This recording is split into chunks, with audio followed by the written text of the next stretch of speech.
Your late-night scrolling isn't just making you tired, it's literally rewiring your cellular chemistry. While you sleep, your body orchestrates a delicate dance of metabolic hormones. But even one night of disruption can cause your cells to rebel. Let's dive into how your internal clock controls your weight and energy. Inside every cell, a molecular clockwork dictates how you process nutrients. But modern lifestyles create a biological jet lag that confuses your machinery. When exposed to light at night, your pancreas stops responding to glucose signals. Melatonin is present, but your body is forced to stay awake, leading to elevated morning blood sugar and eventual insulin resistance. It's a chemical battle.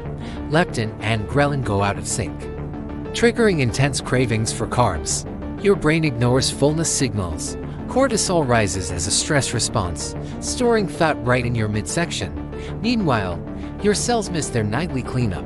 Without mitophagy, metabolic waste builds up and ATP production drops. This leads to systemic inflammation, visualized as glowing red hot spots across the body. But you can recalibrate. Leverage the power hour of morning sunlight to reset your master pacemaker. Align your feeding times with your internal clock. Use your 2026 wearable insights to find your personal chronotype. It's time to stop the cellular rebellion and reclaim your energy.